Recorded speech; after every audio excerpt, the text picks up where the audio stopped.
Jean Manning is a journalist who stumbled into a strange world when she started asking questions about alternative energy sources and heard the story of an early 20th century inventor named Nikola Tesla. Tesla is almost a cult hero and an overlooked genius, and he has so many inventions that are at the basis of technologies that we have today. She went to a conference on Tesla and had a close encounter with a mysterious scientific researcher who became her deep throat, her Mr. X. He sent me a file of materials about the Bernard Eastlund patent. About a month ago, the U.S. Patent Office granted a patent to a Houston-based scientist, Dr. Bernard Eastlund, for an invention which, Dr. Eastlund says, could be used to change the weather. Dr. Eastlund says the invention could also be used to disrupt communications all over the world and might be used to destroy or deflect a missile attack. The Eastlund patents had the ring of the mad scientist aspect of Tesla. Tesla talked about this Tesla shield around the planet and talked about particle beam weaponry, something called a death ray. Death ray? Jean wasn't sure where all this was leading until Mr. X called again. And he said, the maniacs are actually going to do it up in Alaska. Mr. X's maniacs were in the U.S. Pentagon, and he was convinced they were conspiring to build Bernard Eastlund's sky zapper under the guise of a nice little research project deep in the Alaskan bush called HAARP.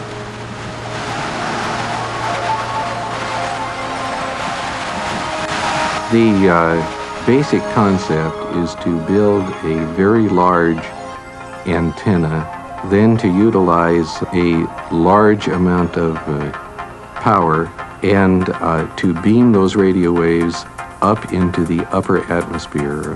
Have you approached the Pentagon with this invention?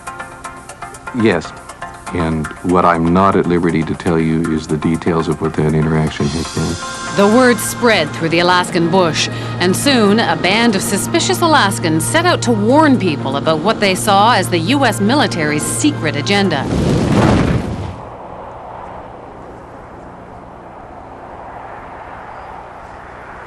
And what you have with HAARP is sort of the universal hammer for geophysical warfare. Nick Begich is the chief conspiracy theorist. So when did you know that you were onto something? I think as soon as I saw the references to Tesla's work, and when I read Bernard Eastlund's original patents, I realized that what we really had here in Alaska was a prototype for a ground-based Star Wars weapon system. HAARP is a non-classified project run not by Bernard Eastlund, but by the U.S. Army and Navy. The official HAARP story is told by one man, John Heckscher. It consists of several types of transmitting instruments and numerous scientific instruments that study the natural ionosphere and the ionosphere that has been perturbed by the instruments that we are building. The ionosphere is a sea of electrically charged particles in the upper atmosphere, and the instrument is a powerful radio wave transmitter. Does it have any military applications? The site itself is strictly a scientific research site. Perhaps the outcome of some of the science, perhaps some of the results could be applied in to military systems.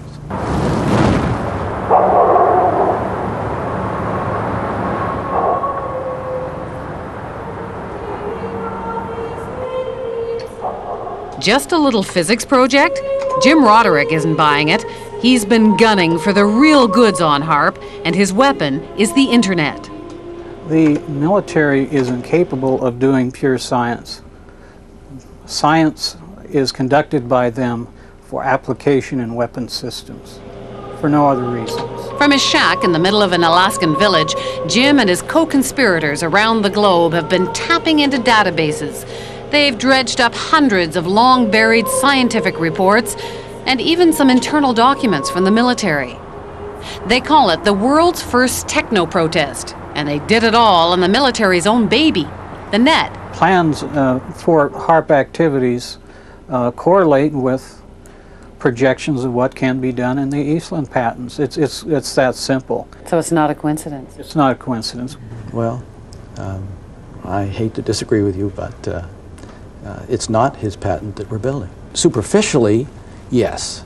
They send energy up into the ionosphere, but the Eastland patents require huge, prodigious, in fact, amounts of power, like 100 billion watts. Remember that number, 100 billion watts. You'll hear it again later. HAARP requires only 3 million watts. There is a paper trail leading No. us back to Eastland. No, there is not. There is no paper trail that I'm aware of that's leading back to Eastland. Eastland used to be an employee of the company which is building HAARP, but that's pure coincidence. Is it also a coincidence that the tiny company that owned Eastland's patents was later swallowed up by an enormous military intelligence firm called E-Systems? 2.1 billion in annual sales, 1.8 billion of that, with a B, was to military intelligence groups, CIA, NSA, and others. And of that, 800 million were black projects, so secret that even the United States Congress didn't know what they were. E-Systems was then swallowed up by Raytheon Corporation. It too specializes in super secret contracts with the Pentagon. Why would Raytheon be so excited about this? Well, it's a ground-based Star Wars weapon prototype. For them, it represents potentially billions and billions of dollars. So how would you describe this world of E-Systems and Raytheon and HAARP? Dark.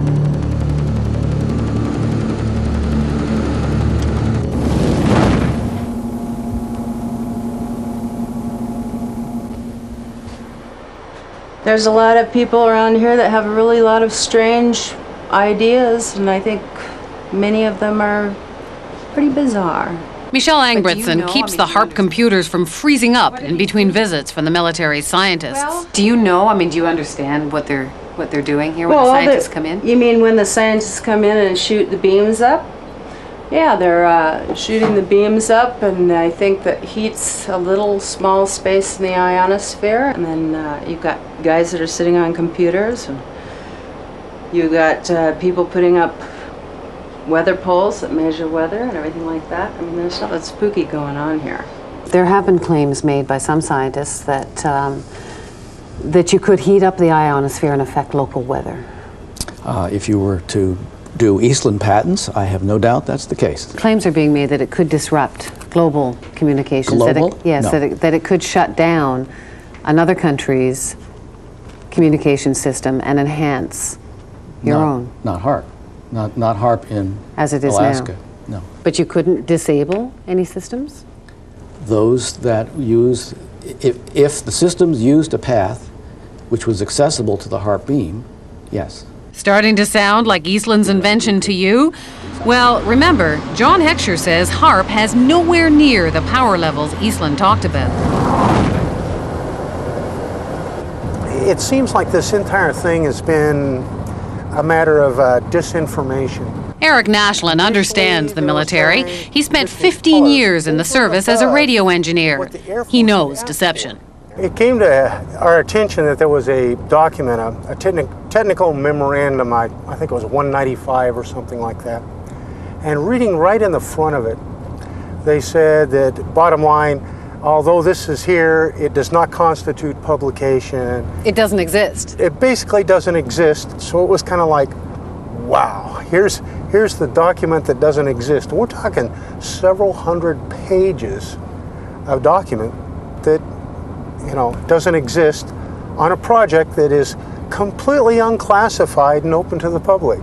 We got it through friendly folks in the right spots, but it really lays out, these are notes from a conference that really break down where they were going to use this technology and how this technology was going to be applied. Remember the 100 billion watts debate?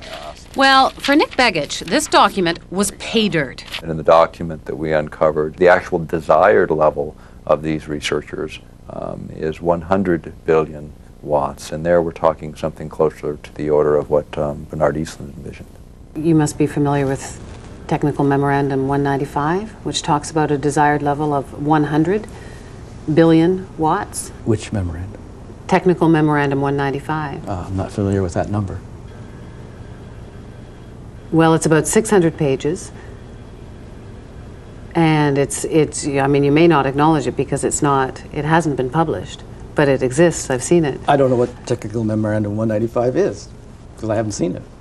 This is a published document. It's non-released. And it's the word games that John Heckscher plays and the word games the United States military plays, and it's the word games they continue to play, and those are the things that need to end. Zap incoming missiles, disrupt global communications, and engineer the weather. And ready? There's one more. Some people believe the technology being tested here could be used for sinister projects involving humans. Radio waves messing around with people's brain waves. And guess what? The military denies this one, too.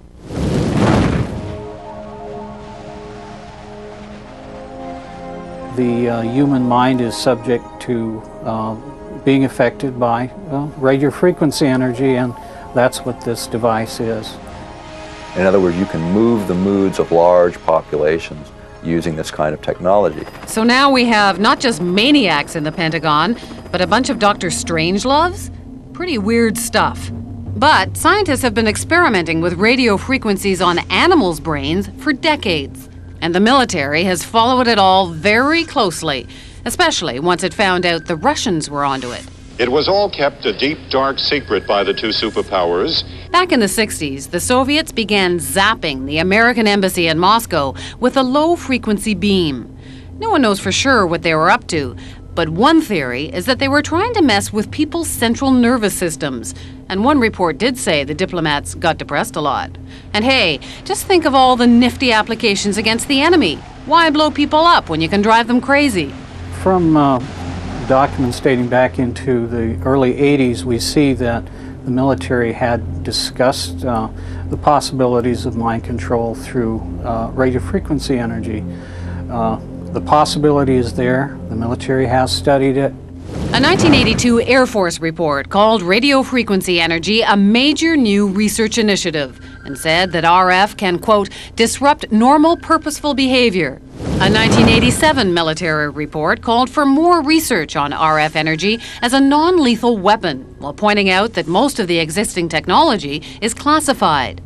And sure enough, in 1993, there was a big conference at Johns Hopkins University. Here, the entire conference was classified. But the agenda wasn't, and weapons using extremely low radio frequencies, or ELFs, were listed as a very attractive option. Is it just a coincidence that there's been all of this talk and that HAARP will be experimenting with this? Is that all just coincidence? I believe the ability of ELF to affect the mind is a side issue for us. It may be real. I can't say. It's been exceedingly difficult to find information on what is supposed to be a major new initiative of the military. All we see is HAARP. Well, then I'm being kept in the dark, if that's the case. The question is, could they, would they? And we believe they can, and we believe they will. Somewhere, at some point, all of this technology merges at some level within the Pentagon, and it happens to be in Alaska, and it happens to be now. It isn't just conspiracy theorists who are concerned about HAARP. In January of 1999, the European Union called the project of global concern and passed a resolution calling for more information on its health and environmental risks. Despite those concerns, officials at HAARP insist the project is nothing more sinister than a radio science research facility.